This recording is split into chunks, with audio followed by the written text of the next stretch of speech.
Gente, quem quer apresentar a base hoje? Vamos começar apresentando a base? Você, Bebel. Patrícia? Não, eu sou ruim disso. Vai você hoje. Se você não quiser, qualquer uma de nós, na verdade, né? Mas Vamos lá, então.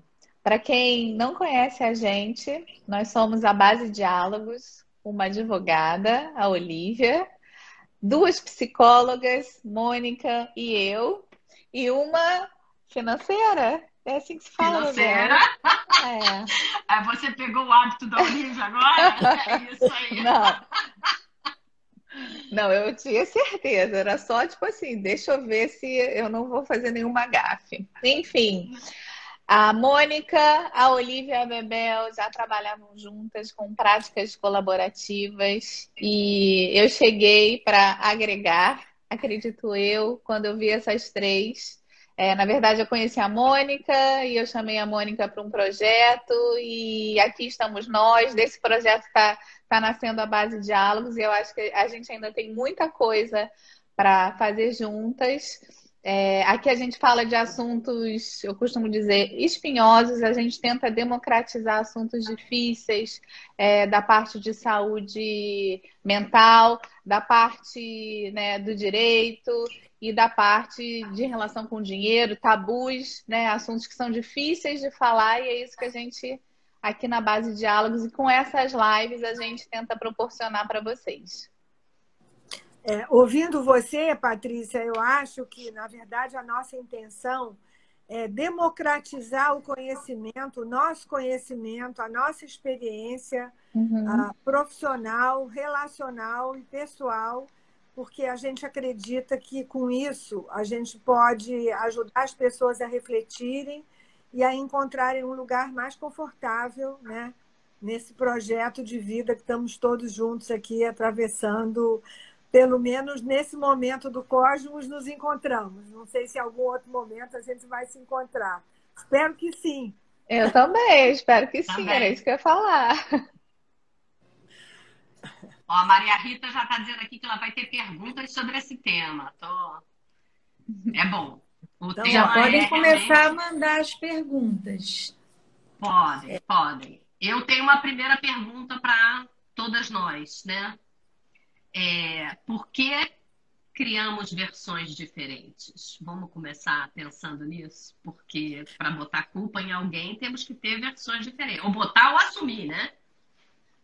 você sabe que eu fui procurar no dicionário, né? Porque eu acho que nessa pergunta, divórcio de quem é a culpa, né?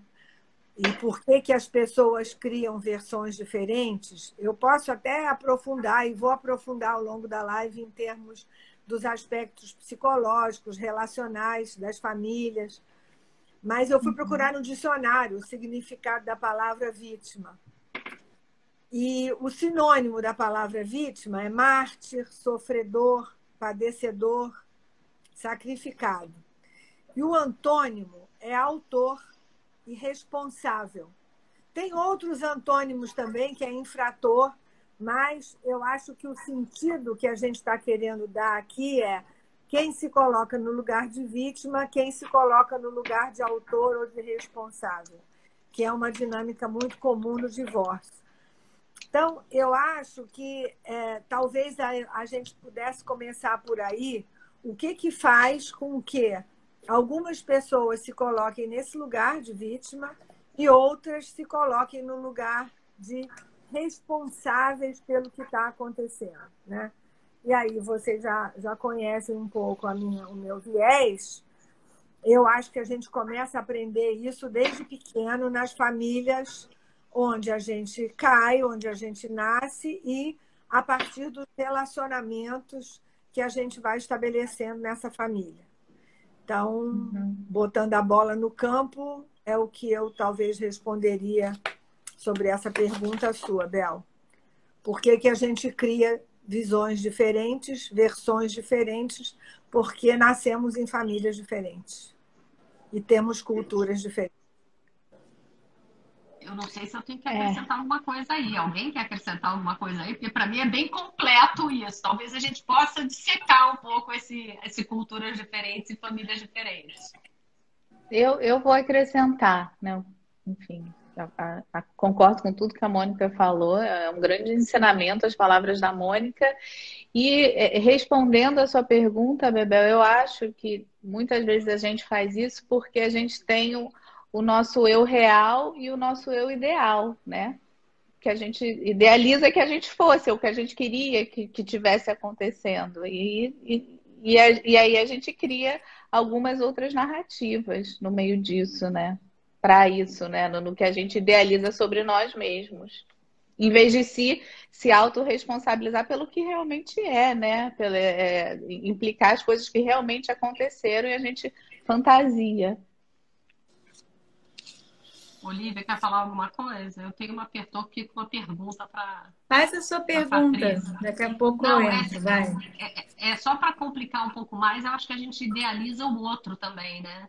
A gente se idealiza e a gente idealiza o outro. A gente tem expectativas do outro que, se não atendem a nossa, talvez a gente culpe eles de não atenderem a nossa expectativa, por exemplo, né? Sim. Eu acho que aqui a gente tem duas coisas. A gente pode se sentir culpado e a gente pode culpar o outro, né? Quando eu o falo mais comum é culpar o outro.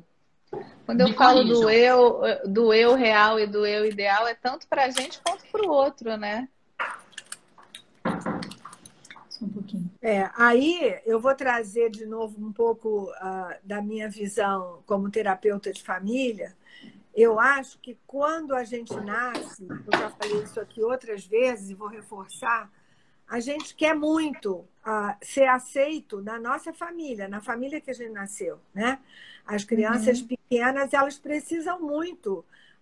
É difícil, às vezes, divergir dos pais. Tirando excepcionalmente algumas crianças, às vezes, que são mais reativas, e aí é um outro capítulo que a gente pode falar de outra vez, a criança quer ser parte. Então, você idealiza. Você idealiza seu pai, idealiza sua mãe, idealiza sua família, se idealiza. Isso é uma postura natural da criança.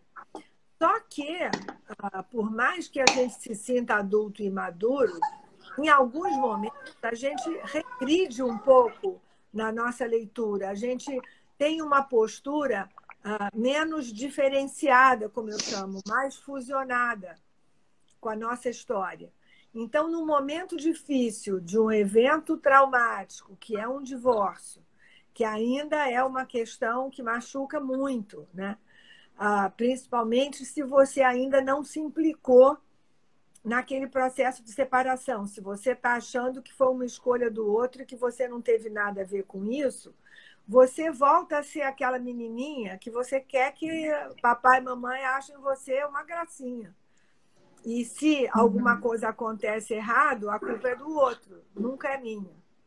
Porque eu não tenho condição, nesse momento de dor, de me diferenciar o suficiente para pensar: mas por que será que isso aconteceu com a gente? Qual é a minha parcela nessa dinâmica? Que é uma coisa muito difícil numa hora de dor. Então, acho que é muito o nosso trabalho, cada uma de nós na sua especialidade, de acolher, e os casais chegam nesse momento, onde um, muitas vezes, está se sentindo vítima do outro, e o outro, às vezes, até incomodado de se sentir responsável pela situação, sem entender também que aquilo foi uma construção dos dois lados. A Renata... Fala. Não, fala você. Não, é que a Ferrara escreveu aqui uma coisa que é só complementar a isso que a Mônica está falando. Mas precisamos estar... acho que é impossível não idealizar, mas precisamos estar atentos para conseguir diferenciar o que é real do que não é. Não é uma pergunta-afirmação, né, na verdade. E eu acho que é complementando isso que a Mônica estava falando. A questão, eu não sei, a pergunta, né, assim, o que é real, né? O que é real para um, o que é real para o outro? É aquilo que a gente também já falou numa outra live, daquela imagem de duas pessoas olhando o número 6. Um vê 6 e o outro vê 9. Então, primeira coisa, eu acho, é a gente admitir múltiplas verdades ou múltiplas versões. Porque, como a Mônica estava dizendo, as pessoas estão vivenciando de ângulos diferentes, trazem crenças, trazem heranças, culturas familiares, ou enfim, diferentes. Então, eu acho muito complicado assim, o que é a verdade, né? Ou qual é a versão que prevalece. Até o grande exercício nosso, né, ao trabalhar com construção de acordos, com práticas colaborativas, é ajudar pessoas que estão vendo as coisas de ângulos muito diferentes a contar uma história comum, né, apesar dos ângulos diferentes, a contar a partir de agora, né, uma história que possa ser construída em conjunto nessa nova etapa da vida, inaugurada pelo divórcio, pela separação. O que eu tinha a dizer em relação a isso, né, do ponto de vista do direito, primeiro, a gente vem de uma cultura em que o divórcio ele é visto como alguma coisa muito negativa, né, como um grande fracasso, primeiro ponto, né? Então, alguma coisa, ninguém casa para se separar? Claro que não, mas ainda vem com uma carga, um estigma, né? De alguma coisa que não deu certo, não valeu a pena. Então, você vê, às vezes, um casal que foi feliz muitos anos, viveu junto 20 anos, tiveram filhos, cresceram, né, como pessoas, e chegaram ao momento da vida e entenderam que aquele ciclo tinha terminado e resolveram se separar. Vem como se não tivesse nada valido a pena. A sociedade ainda... Mas o que aconteceu, né? Ainda entende, e a gente está muito impregnado dessa crença de que é alguma coisa que nunca deu certo. Que não deu certo, né? Assim, puxa, o que aconteceu? E o direito contribuiu muito para isso, né? Toda a nossa história, o divórcio não era permitido até 77, né? E aí como que a gente foi construindo toda essa ideia, né, em torno da instituição do casamento. E antigamente o direito previa punição para o culpado, para aquele que deu culpa ao fim do casamento. Então, assim, não vem do nada, né? Quem cometeu adultério, perdeu o direito à pensão, à guarda dos filhos, isso tudo acabou, não existe mais. Mas durante toda a história do direito de família aqui no Brasil, isso teve presente, né? Isso aconteceu. Então, é por isso também que a gente traz essa ideia de uma carga, né, desse estigma de um grande fracasso e de atribuir culpas. Então, todo o direito de família, ele se construiu baseado na ideia de culpa. Então, assim, eu não vou te dar o divórcio, aquelas cenas da novela, né? Assim, eu quero divórcio, eu não vou te dar o divórcio, você vai pagar por... Essas coisas, hoje em dia, de 2010 para cá, isso deixou de acontecer, porque foi alterada uma emenda, né, constitucional que estabeleceu o divórcio direto. Hoje basta que uma pessoa queira se divorciar, o outro não tem nem como se defender disso, e acabou a discussão de culpa. Então, isso é um avanço do direito de família, mas que a sociedade ainda está entendendo, né, como administrar o lado emocional, o lado, né, cultural da coisa, mas hoje em dia já não se discute mais num processo judicial litigioso quem deu causa ao fim do casamento. Porque o próprio Poder Judiciário, e aí eu queria pegar nesse ponto, né, que Mônica falou, vocês estavam falando antes, que é uma via de mão dupla, né, que é uma relação, que aquilo chegou nesse ponto pela interação, né? Porque aquela história. Não, mas eu traí porque você me tratava mal. Aí você vai chegar até a raiz, quem começou. É uma discussão que só trouxe destruição, que só trouxe sofrimento, esgarçamento dos laços, e que hoje, felizmente, o direito já não abriga mais essa discussão. Tá? Então, assim, chegou o desejo, a gente tem que organizar objetivamente, juridicamente. O grande desafio, e eu acho que a gente está se deparando com ele agora, é como administrar emocionalmente essa transição familiar. Terminou bem, gostei, obrigada. Que era um pouco esse gancho que eu ia pegar, né? porque, ok, eu acho até, inclusive, era uma das perguntas que eu queria fazer, né? Como é que a gente vem e traz para o objetivo e separa o objetivo do subjetivo? E tá aí, essa sua visão e essa chamada para a Terra, via direito, talvez seja uma porta de entrada, meninas da psicologia. Eu acho que pode ser uma porta de entrada na hora que o cliente chega para conversar, não no consultório, mas no escritório ou nas práticas colaborativas, já com a equipe, com a atribuição de culpa, trazer o dado jurídico que não existe mais atribuição de culpa de uma forma aceita para o direito, já dá um dado objetivo. Ainda que o subjetivo continue ali batendo na porta e fazendo, e ditando as nossas atitudes, né? Os atos até de vingancinhas ou de como é que ficam os filhos nesse meio do caminho, né? Quando um é culpado e o outro não é culpado, que é a outra pergunta que eu queria trazer para cá. Eu estou me antecipando nas perguntas, mas Peraí, a Bel. Mônica está aí querendo falar. Não, eu estou querendo falar ainda em cima da fala da Olivia e da sua primeira fala antes desse tema que você está trazendo. Porque eu acho que um dos nossos objetivos principais aqui com o encontro de nós quatro, com esse tipo de proposta que nós estamos fazendo, com os outros produtos que nós estamos preparando, é divulgar conhecimento, que eu acho que é isso que a Olivia está falando, à medida que você entende quais são os direitos e deveres e qual é o processo objetivo.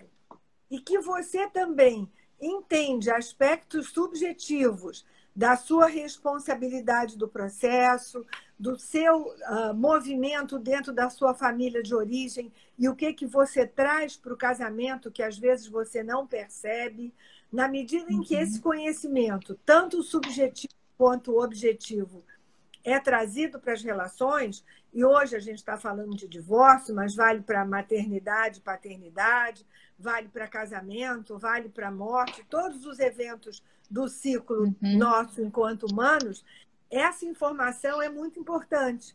E eu acho que as pessoas precisam entender um pouco mais para poder tomar uma decisão mais consciente e não ser levada, às vezes, pelo fato, porque o fato é doloroso, o fato é complicado, mas eu posso olhar o fato um pouco externo a mim. Eu posso olhar o fato como um evento que aconteceu, como está acontecendo agora, e como é que eu vou lidar com isso? Que recursos eu tenho? Antes de entrar nesse lugar de ai, coitada de mim, meu marido tomou a decisão de se separar. Coitada de mim, tive um bebê e meu marido não ajuda. Sair desse lugar. Então, era um pouco isso que eu queria trazer da importância do conhecimento, da importância das pessoas buscarem isso. Está um vento aqui danado. Mas qual é a outra pergunta? Eu perdi. Deixa eu só complementar a fala da Mônica. Mônica, quando você fala isso, aí é uma pergunta para a Mônica, né? O que você está querendo dizer, que eu entendi, é que as pessoas, né, quando estão também nesses momentos, enfim, de conflitos, de tempestade emocional, buscar entender a sua biografia emocional, né?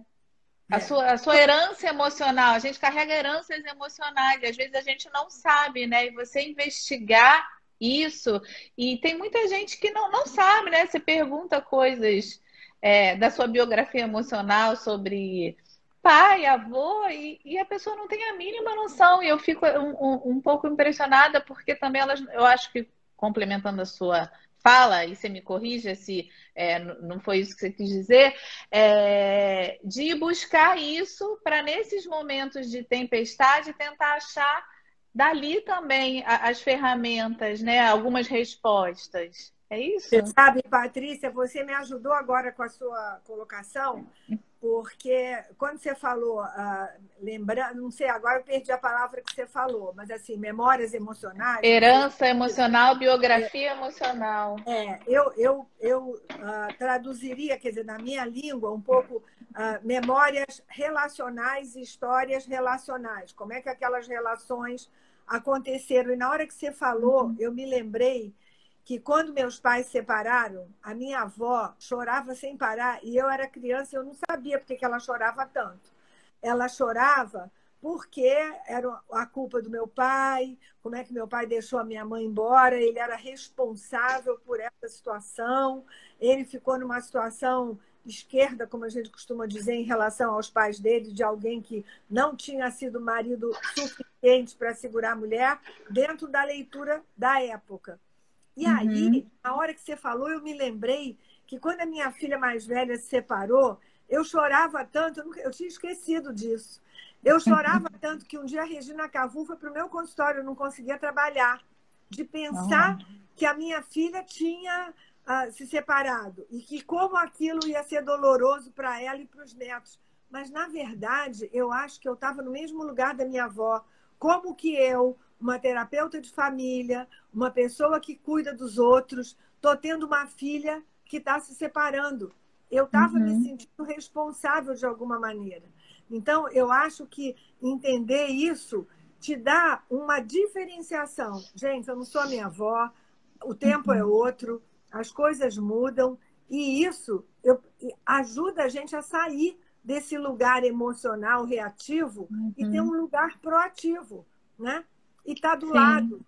Eu não conseguia contar para ninguém que ela tinha se separado, era um segredo e eu não queria que ninguém soubesse. Uma coisa surreal, né? Me conhecendo hoje, como é que eu enfrento as coisas, mas isso tem 18 anos, 17 anos, sei lá. Então, e tendo passado pelo que você passou, né, Mônica? Tendo estado naquele lugar já, né, de alguma forma. Numa época bem mais difícil. Que possibilitou você reconhecer, né? Mas vamos lá, assim, vamos lá. Ninguém casa para se divorciar.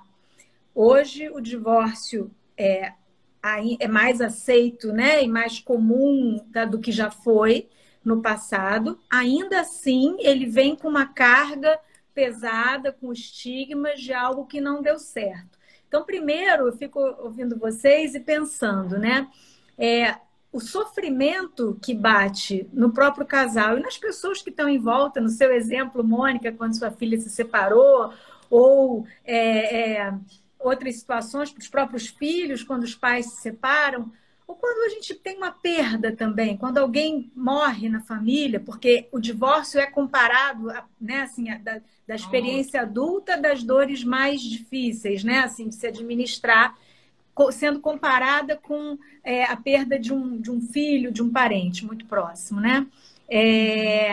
Então, eu fico perguntando, primeiro, o sofrimento. E todo mundo, quando tem uma perda, para o que eu podia ter feito de diferente? Qual foi a minha responsabilidade nisso? Né? Onde foi que eu errei? Na criação da minha filha? Ou, né, quem está envolvido na própria pessoa que está experimentando o divórcio? Né? O que eu podia ter feito de diferente? Acho que é uma primeira sensação. E a gente poder entender que, assim, diferenciar o sofrimento, o luto, né, da tristeza do momento, que é própria e que não é sentida só pelo casal, mas por todas as pessoas também que estão em volta, às vezes, de que isso é um sofrimento, é uma dor, não necessariamente é a culpa, né? Eu fui responsável pelo divórcio da minha filha, eu sou responsável pelo divórcio dos meus pais, ou eu sou responsável sozinha pelo meu próprio divórcio, ou o contrário, só o outro é responsável pelo divórcio. Eu acho que tem um primeiro momento em que isso fica bagunçado, e esse é o nosso papel, né? Como equipe que atua com famílias, é justamente ajudar a reorganizar, a entrar em contato com essa herança emocional, com essa biografia emocional, relacional que vocês estão falando, para as coisas elas começarem a voltar a ter uma nitidez e as pessoas conseguirem olhar de fora, né? Sair da cena e olhar da bancada, né? Da plateia, o contexto, né? Da separação e poder identificar a sua contribuição, a contribuição do outro, contribuições, né, mútuas e de muitas origens, mas para ter essa generosidade, né, assim, de que é o que eu falo muito com os clientes, assim, onde estamos é o resultado dessa interação, né? É o resultado dessa... A gente até fala de responsabilidade, a gente tem substituído a ideia de responsabilidade por contribuição. né? Aonde eu contribuí, aonde o outro contribuiu, que eu acho até que é uma palavra mais... Agora, as pessoas, a Renata, ela fez um comentário aqui. A frase que mais ouço nas consultas é: ele isso, ela aquilo. E procuro ajudar as pessoas a pensar um pouco sobre a sua contribuição para aquele contexto. É isso mesmo, porque as pessoas, quando estão iniciando um processo de divórcio, quando chegam nos consultórios e nos escritórios trazendo essa questão, elas, em geral, estão na sua pior versão. Estão num momento de embotamento emocional, psíquico, né? Assim, não conseguem entender o que é o outro, o que sou eu, o que é o futuro, né? E por aí vai. Então, eu acho que a gente tem que ter essa noção para acolher da melhor maneira possível e começar a trabalhar com esse viés multidisciplinar essas peças, né? Tá, eu queria comentar aqui. Pode falar. Eu vou passar para um comentário que está nos nossos vídeos. Mas vai lá. Em cima dessa fala da Olivia, uma coisa que me ocorreu que é importante é que muitas vezes aquele que tomou a decisão não consegue entrar em contato com a dor, porque como foi ele que tomou a decisão e o outro está num sofrimento maior porque não se deu conta da sua corresponsabilidade no processo, aquele que tomou a decisão fica passando a impressão de que não está sentindo nenhuma dor, que não é real. E que passa para o outro a ideia de que ele está ótimo. Mas ele tem que ficar ótimo, porque senão o sistema não se suporta ali. As crianças estão no meio daquele desespero. Então, é importante que a gente abra esse espaço de diálogo para o casal que está no divórcio, para entender que mesmo aquele que decidiu a separação foi porque chegou na última alternativa. Não era esse o desejo intencional. Isso não invalida, que é uma outra coisa importante, os 5, 10, 20 anos de relação que eles tiveram. E isso faz parte da história dos filhos e isso precisa ser preservado. E vai ser preservado quanto mais eles cuidarem do processo da dissolução daquela fase. Né? A gente tem que mudar de fase, mas tem que cuidar para não mudar quebrado, estropiado, machucado. Então, é para aqueles que muitas vezes estão segurando a dor, estão ali dando uma de forte, para poder em algum momento dividir com o ex-parceiro. Está difícil para mim também. Eu decidi, mas está ruim para mim também. Isso não é se fragilizar, é mostrar a sua vulnerabilidade, que é importante para a gente poder chegar num lugar. Era isso que eu queria falar. Eu estou aqui lembrando da minha separação, estou achando muito engraçado, porque eu me lembro que eu defendia meu ex-marido para a família dele. Porque como ele tomou a atitude, ele era o culpado, ele era o irresponsável, ele era o vilão. E eu conseguia ver isso, Mônica. Às vezes quem toma atitude está sofrendo tanto ou mais, assim, tá insuportável para aquela pessoa. Gente, às vezes quem toma atitude, né? Às vezes o outro, né? A gente sabe de dinâmicas que faz a vida ficar tão insuportável que esse é o porta-voz dessa disfunção. E ele que vai, busca e bota, enfim, é dificílimo, né? Por isso que a gente passou a questionar isso, porque às vezes quem tomou a decisão, na verdade, tomou porque a vida dois estava tão insuportável e o outro, né? Então, é complicado isso, essa história de vilão e mocinho, né? De inocentes e culpados. Numa dinâmica de relação, ela não é realista, né? Ela não é por aí. Queria ler aqui o comentário da Vladimira. Oi, Vladimira, lá de Angola, dizendo que as realidades, né, Brasil e Angola, não são diferentes. Cá em Angola, as mulheres são ensinadas pelas mães a superar a traição, a perdoar e a aceitar a situação, e muitas jovens hoje veem a separação como vergonha. É isso, a gente ainda está muito impregnado dessa cultura. Aqui no Rio de Janeiro, na Zona Sul, em São Paulo, em Angola, em Nova York, eu acho que isso tudo ainda acontece muito, né? A gente ainda tem isso, de que dei certo se mantive meu casamento, se sou casada, né? E tanto para o homem quanto para a mulher, não conseguiu manter a sua mulher, não conseguiu manter o seu marido, o seu casamento a qualquer preço, custa. A gente tem que redefinir, atualizar as nossas noções de sucesso e felicidade. Né? Isso é necessário. Não, e eu acho importante essa fala da Vladimira, Olívia, porque ela traz um ponto que para mim é muito forte. Aqui em Angola, nossas mães, né? O papel da mãe e muitas vezes a omissão do pai, porque o pai às vezes tem um olhar mais objetivo, é menos encarregado do cuidado ainda da cultura e promove um pouco mais a autonomia.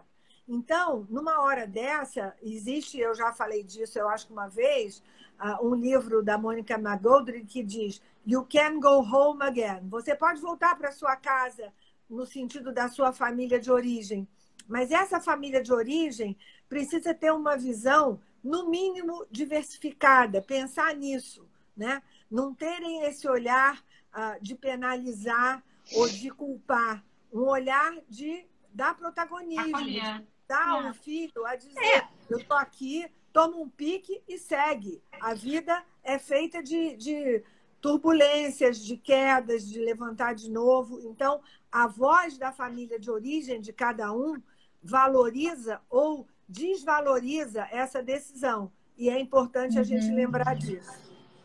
Perfeito. Tem um comentário até que eu acho que chama um pouco para isso. Ainda é muito visto, né, o divórcio como uma questão do individualismo. Assim, será que a afirmativa, a pergunta do ouvinte é: o individualismo é a diretriz do divórcio? Então, ainda é visto muito como um ato de egoísmo, de individualismo, né? E fazer a família toda sofrer, está destruindo a nossa família. Eu não sei se foi essa a intenção da pessoa que colocou o individualismo é a diretriz de, mas foi como eu ouvi aqui, tá? Seguindo a linha de ser uma decisão individual, né, eu iria para um ato egoísta que destrói uma família e que eu ouço muito isso também na hora das pessoas se separando. Quando um toma a decisão, é aquele um que está destruindo a família. Bebel, individualismo é diferente de individualidade. Quando traz essa coisa do individualismo, passa como egoísmo. Mas a individualidade é cuidar do par. É cuidar de não ficar num casamento infeliz e crônico para o resto da vida. Então, o outro também vai estar infeliz, né? Você está cuidando do outro também. É porque o outro não está conseguindo ver. Mas você poder olhar a sua individualidade e poder trazer isso para o contexto do casal. A gente está perdendo a nossa parceria. A gente transformou o nosso casamento em outra coisa. Ou a gente consegue reverter, ou às vezes não dá para reverter. Então, o que adianta duas pessoas amarradas andando capengas? As duas pessoas têm que andar lado a lado. Então, cuidado, não é individualismo. Eu acho que é individualidade. E na individualidade, eu entendo o meu limite, eu respeito o outro na individualidade do outro. O outro não pode ser simplesmente um objeto da minha realização pessoal, um objeto do status, um objeto de eu atender as expectativas da minha família. O casal tem que ter a individualidade para poder ter a conjugalidade, senão não funciona. Acrescentando na fala de vocês duas, né, de vocês três, algo que eu vejo muito foi o que a Olívia estava falando, né, que o casamento estão casados há 20 anos, 30 anos, né? E eu vejo pessoas pensando sobre o mesmo método durante 20, 30 anos, ao invés de pegar 10 anos que foram muito bons e ser grato por isso, né? Conseguir ter esse olhar. Eu acredito que no primeiro momento do divórcio seja quase impossível, mas que consigam, né, no longo desse processo, né, de divórcio, acreditar que realmente deu certo e deu muito certo durante todos os anos, né, que foram bons e que no meio disso tudo teve alguém que eu acho que é uma pessoa talvez mais consciente ou talvez corajosa, porque eu acho que precisa de muita coragem para você tomar uma decisão como essa, porque não é uma decisão fácil, como vocês estavam falando, inclui vários aspectos. Foi atribuído a Einstein, né, na escala de estresse da vida, os maiores estressores, né, morte, né, de alguém querido, separação, divórcio, né, e mudança. E pensando aqui, o divórcio engloba tudo isso, né, porque vai haver uma mudança, tem uma morte e tem. Então, para mim, eu acho que é um momento da vida de muito estressante e muito difícil e que precisa ser olhado com muito carinho e atenção em volta de todos esses fatores, né? Tem muita insegurança, ninguém sabe como é que vai ser o futuro, né? Se a gente já vive incertezas, quando a gente vai separar em que a gente tem o emocional, a gente tem a parte legal que a gente vai ter que cuidar, né? Mas também, e aí, como é que eu vou me manter, como é que eu não vou me manter, procurando um pouco, puxando um pouco aqui para o lado do financeiro, mas é uma das angústias de quem está se separando, é uma das inseguranças. Então, eu acho que é por aí. É um universo de incertezas pela frente. E eu acho que uma equipe multidisciplinar nessa hora ajuda muito. Porque vai trazer conhecimento e vai trazer informação de todas as áreas para ir sedimentando um novo terreno, para começar uma nova estrada, né? Alguém quer falar alguma coisa? Que eu queria fazer uma... Tem uma fala enorme aí de alguém. Tem. E o marido que avisa que está saindo de casa sem mais nem menos, sem nem tentar conversar ou fazer terapia, te cozinhando por 7 meses e fala que quer o divórcio. Como alguém desiste sem tentar? Bom, eu diria que ele tentou, da maneira dele, né? E não conseguiu nem falar, nem comunicar para tentar em conjunto, provavelmente, né? Mas deixo vocês da saúde falarem, porque... Eu vou falar uma coisa muito breve, porque eu acho que a Mônica vai falar melhor que eu sobre isso. Mas ontem, eu ouvindo os meus podcasts da vida, eu estava ouvindo Cortella ontem, e ele estava falando alguma coisa sobre isso, e ele falou o seguinte, que nessas relações que, né, sei lá, durante esses 7 meses, existe uma pessoa... que não quer ouvir e uma pessoa que não consegue comunicar, né? E aí vai para um estopim. Que aí uma percebe como, eu não estava sabendo de nada, e o outro talvez não tenha realmente conseguido comunicar e achando que estava comunicando da forma dele, né? Mas, Mônica, você vai falar muito bem sobre isso. É praticamente esse o ponto, que é muito difícil e assim... E é muito cuidadoso, sabe? Porque, num primeiro momento, tem uma quebra de contrato mesmo, né? Seja pelo motivo de não conseguir comunicar, seja no motivo do outro não estar percebendo os sinais. É óbvio que tem um grupo, mas tem uma primeira sensação de um se responsabiliza por isso. E essa dor... fica muito mais no que é noticiado da decisão do que o que tomou a decisão, porque ele teve tempo para amadurecer. Por isso é que dizem que o divórcio, né, autores da terapia de família, que o divórcio tem 5 etapas. E a primeira é essa, quando um dos dois consegue, depois de estar gestando aquele processo, dividir com o outro. Eu concordo com quem colocou essa mensagem, que o ideal eu estou pensando, está me incomodando, eu não estou satisfeito.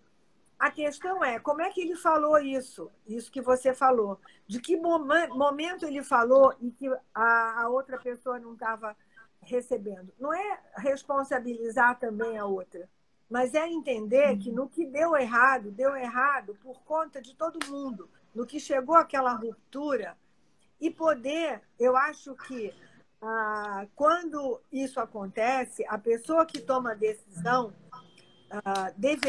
precisaria dar um tempo para o outro digerir, né? Tem que não pode ser uma coisa assim, estou saindo de casa hoje. Eu sei que às vezes a pessoa não aguenta e faz.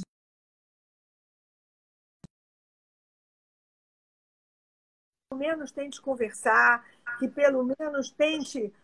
eu já contei isso aqui, quando a mesma história da minha filha que se separou, ela pediu para o marido, não consigo ficar sem as crianças. E ele falou, tudo bem, eu levo para passear e volto. Você pode ficar com elas todas as noites. Então, é poder entender também e cuidar, porque certamente, a não ser que tenha acontecido uma coisa muito grave, você ainda gosta daquela pessoa, não como parceiro, não como amante, não como companheira de vida, mas como um ser humano que tem filhos com você, que tem uma história com você. Então, vamos cuidar da nossa história, para terminar essa nossa história com um final que seja possível para você, para mim e para os nossos filhos. E cabe a essa pessoa que está ressentida, e eu entendo, poder também trazer essa fala, não culpando o outro, mas abrindo a porta para uma conversa, abrindo a porta para um entendimento, porque aí o outro vai conseguir conversar. Bom, é uma maneira, talvez, de não deixar escalar o conflito, né? Porque a gente tem que fazer voltas, quer dizer, essas voltas e voltas é uma maneira não objetiva de falar, na verdade, né? Mas a gente tem que fazer um esforço para esse conflito não escalar, porque vai bater nas crianças, vai ficar aquela discussão, vai ficar aquela acusação de um para o outro, ou de um só e o outro tentando lidar com aquilo. Aquela coisa de seu pai foi culpado, saiu de casa, sua mãe é culpada, eu sou a vítima, e etc. E as crianças estão ali. Como é que a gente lida com essas crianças? Como é que a gente evita essa escalada que ultrapassa os muros da relação a dois e contamina toda a família? Quer falar, Olivia? A Patrícia estava de dedo levantado, não? Não, mas era para outra coisa. Quer voltar no assunto? Vocês. Não, responde a pergunta. Eu posso responder. Eu queria responder ouvindo, né, vocês, pensando aqui, né? Assim, primeira coisa, eu acho que a gente está trazendo o olhar, né, de quem trabalha com isso, já tem, quem viveu isso, né? Todas nós também trazemos as nossas experiências pessoais e a gente não tem como não misturar as coisas, mas como administrar essa situação, né? E parece, não estou dizendo que assim, a gente está reconhecendo a dificuldade que é a dor real, que é viver uma ruptura, seja você o porta-voz, seja você o receptor da notícia, né, que não desejava. Então, assim, é muito sofrido, é muito doído. Primeira coisa que eu acho que a gente precisa é acolher isso, né? E o que você está falando, Bea, como não deixar isso é para ficar no lugar da dor e para ser trabalhado como uma dor que precisa ser, né, curada, sarada, e você precisa sair desse lugar, cicatrizada, né? Então, a maneira de fazer isso é não agudizar, não deixar aquilo inflamar, não botar o dedo na ferida e aumentar a ferida para ela infeccionar, né? Assim, a gente faz muita analogia com a medicina, porque é isso mesmo. Então, o que fazer para isso? Acolher como dor, por isso a gente trabalha em equipe, por isso o suporte emocional, né, financeiro, ao lado também do legal, do objetivo, do jurídico, para a gente começar a botar cada coisa na sua prateleira e começar a trazer um pouco de alívio, que é um processo lento, né, para começar a permitir uma cicatrização, tá? Então, tudo isso que a gente está falando, né, a gente está falando de uma coisa essencial, que é o autoconhecimento, né, no momento de dor aguda, em que a pessoa está até conhecendo um lado seu que ela não conhecia, conhecendo um lado do outro que ela também não conhecia, mas, ao mesmo tempo, a gente está convidando ela a pensar nas suas heranças, no seu contexto cultural, nas suas heranças relacionais, emocionais da família, em todo um contexto para ela entender qual é a individualidade dela e qual a contribuição dela até aqui e qual a contribuição dela a partir daqui. Então, o nosso olhar e o nosso trabalho, até trazer essas conversas, a gente ter essas conversas às quintas-feiras na hora do almoço e no nosso trabalho, é esse resgate de uma potência, né, que é dessa individualidade de quem sou eu e como que eu vou, né, me portar e que contribuições eu quero fazer a partir de agora, que é pensar que tudo, nada é tão ruim que não possa piorar, né? Então, assim, em geral, você já está doendo pela própria dor da separação e do divórcio, ela pode ficar ainda mais doída se os filhos, né, adoecerem emocionalmente. Ela pode ficar ainda mais sofrida se gastos desnecessários, né, se tiver perda financeira, né, ela pode ficar ainda mais doída. Então, talvez a gente tenha uma postura adulta, madura, que é difícil, porque a gente está no momento, até acho que a Mônica falou isso, de uma certa regressão, né? A gente está convidando para a maturidade, que vamos tomar boas decisões em tempos difíceis, vamos reduzir danos, né? E tentar ajudar a pessoa a olhar para um futuro e depois ela está em outro lugar. E felizmente a gente tem histórias para contar e todo mundo conhece alguém que tem uma história de divórcio positiva, que tem uma história de divórcio negativa. Então a gente ajudar a pessoa a se conectar com isso é muito importante e é o nosso esforço, né?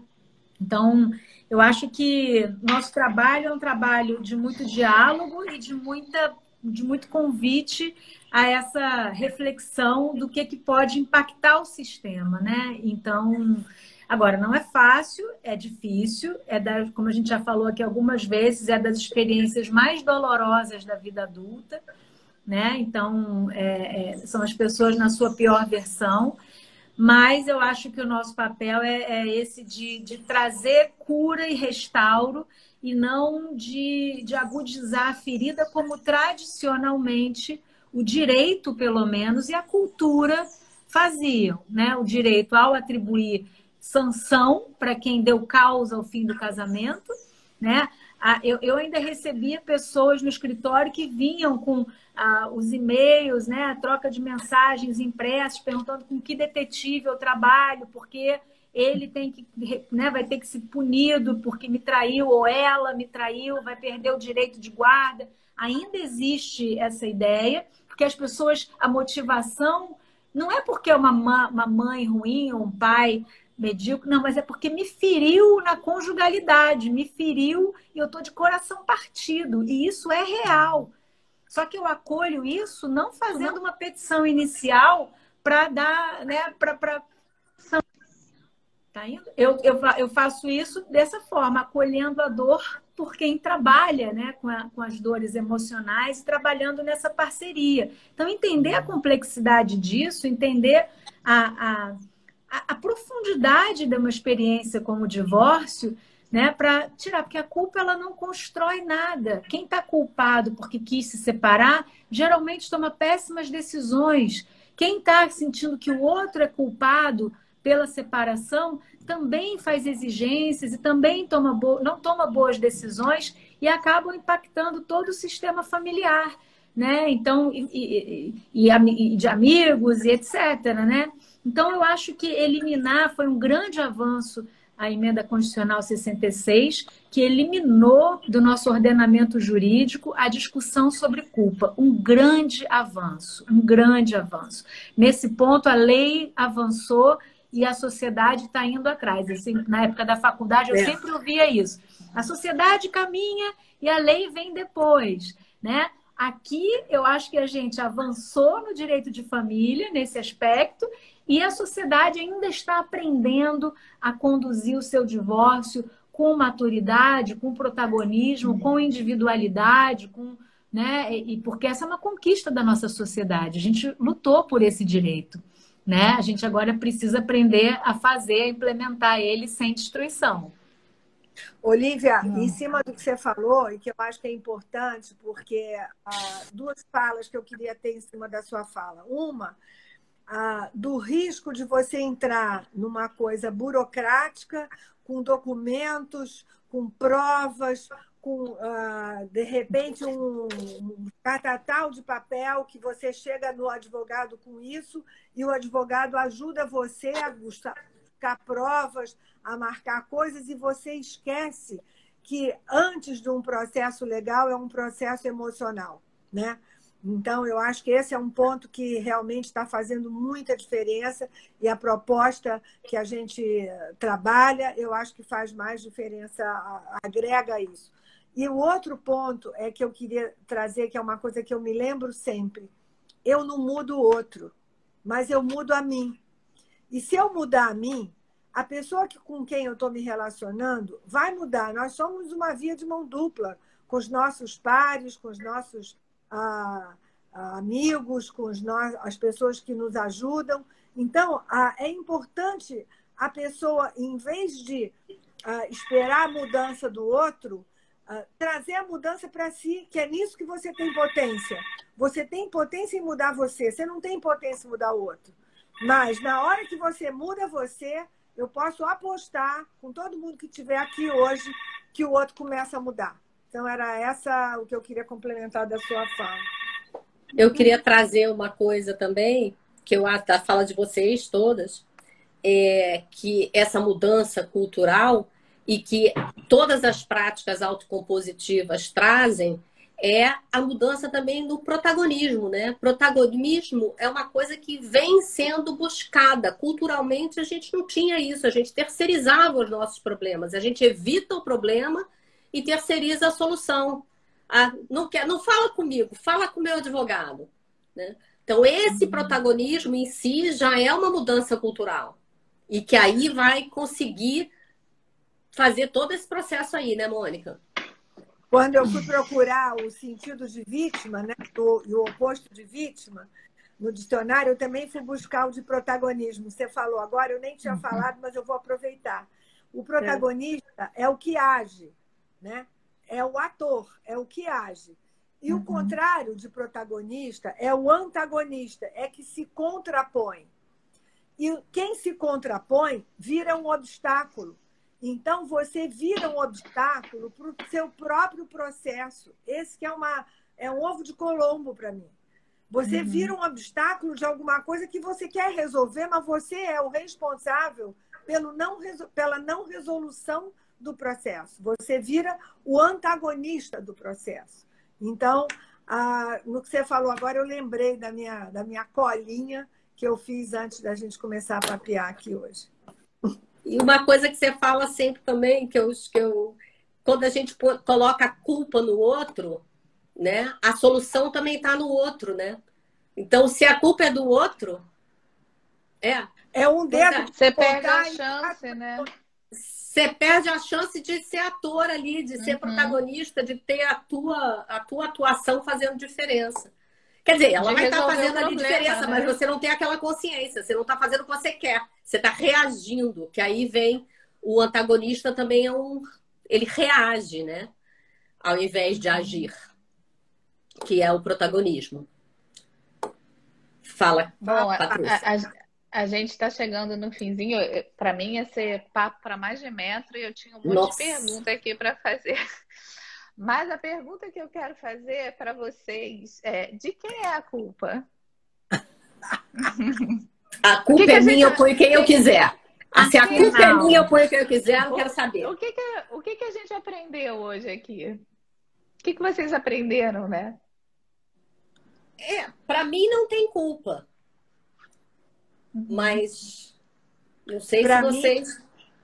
Não, para mim, eu troco essa palavra culpa por responsabilidade, eu tenho uma parcela nisso, e isso me dá protagonismo, usando essa palavra. Se eu pego a minha parte da situação, eu tenho o que fazer. Se eu boto no outro a responsabilidade do que aconteceu, eu não tenho o que fazer. E eu, como você diz que eu sou ativa, eu preciso estar ativa para poder dar conta da minha vida. Se o outro for responsável pela minha vida, é deitar e jogar terra em cima. Vou desistir. Não dá. Eu adorei a palavra concordo. que a Olivia trouxe para responsabilidade. O que você tinha trazido, hein, Olivia? Não, eu concordo. Eu ia dizer para responder a pergunta da Patrícia que não existem culpados ou inocentes, existem contribuições mútuas, né, para aquele estado de coisas. Não estou dizendo que quando a gente elimina a palavra culpado, não estamos querendo limpar a barra de ninguém. Às vezes, algumas pessoas agem muito mal no fim de uma separação, né? Agem muito mal mesmo. Mas dizer que é uma culpa e eu sou inocente, como diz a Mônica, no fundo, né? E vocês todas, assim, eu estou dizendo então que eu sou uma coadjuvante. Na verdade, eu não tenho potência, né, nenhuma. Me coloca num lugar muito frágil, né? E isso não é positivo, restaurador e nem realista. Porque nós somos, até para estar numa relação, para sair de uma relação, indivíduos autônomos e potentes. Então, eu gosto dessa definição. Acho que não existem culpados ou inocentes, existem contribuições mútuas que a gente tem que lidar. E elas vão trazer frustração, vão trazer dor, vão trazer mágoa, vão trazer ressentimento. E hoje elas não são mais acolhidas e nem recebido uma sentença do tipo você é culpado porque causou sofrimento no outro.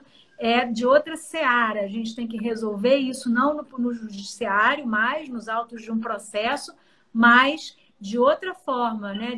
Com outros, enfim, outros processos restaurativos, de resiliência, de restauro emocional, com psicólogos, em outros espaços que não o Poder Judiciário. Está puxando a brasa para a sardinha aqui do direito. Só uma coisa, eu sei que a gente tem que terminar, mas a Olivia falou uma coisa, e vamos tentar terminar, mas eu preciso falar um pouquinho disso.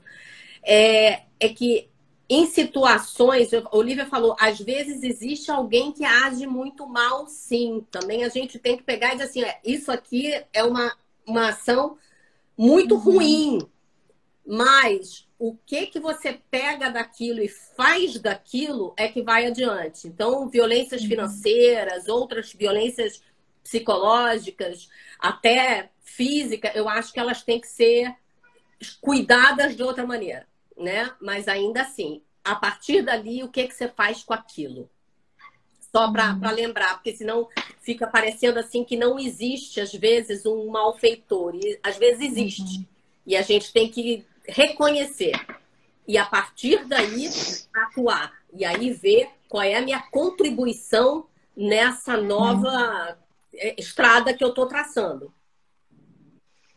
Bom, então, só para eu finalizar aqui também a minha fala, de quem é a culpa, que eu aprendi com vocês hoje é que existem responsáveis, nem sempre, a maioria das vezes eu penso, né, 50-50, você tem que saber qual é a sua responsabilidade dentro desse processo. Eu aprendi com a Olivia a questão de que o direito está na frente da sociedade em relação a isso. Acho que a gente ainda tem muito que, né, correr atrás de vocês. Em relação a isso, eu nunca tinha pensado sobre isso. Eu achei de extrema importância. E outra coisa também que eu aprendi hoje dessa questão de que o processo de divórcio é muito mais um processo emocional, né? Não foi isso que vocês falaram? Nunca tinha pensado assim tão claro sobre isso. E da parte da Bebel, a questão de que as finanças estão sempre no meio de qualquer coisa relacional, né, Bebel? E que a gente também precisa estar sempre olhando para esse lugar e trocar talvez essa palavra de quem é a culpa para a responsabilidade é de quem, né? Qual é a sua responsabilidade dentro desse lugar? Porque todo mundo é responsável por alguma coisa, né, dentro do seu papel. Eu adorei essa qual é a sua contribuição para as coisas estarem como está e qual é a sua contribuição que você vai escolher fazer para as coisas mudarem a partir daqui. Isso, Bela. Exatamente. Isso. Por aí. Meninas, missão cumprida por hoje. Vamos continuar. Missão cumprida. Bom dia para vocês. Olha, eu ia ler, mas não vai dar tempo. Peço a todos, vão lá no Soneto da Separação do Vinícius de Moraes, porque vale a lida. Ele é lindo e encerra bem a nossa conversa. Tá bom? Ah, bota na descrição da live. Eu boto lá no Tchau, Rafa. no Tchau, feed, Rê. tá Tchau, bom? pessoal. Obrigada Beijo, pela gente. participação. Muito bom. Beijo, tchau. Beijo. Tchau.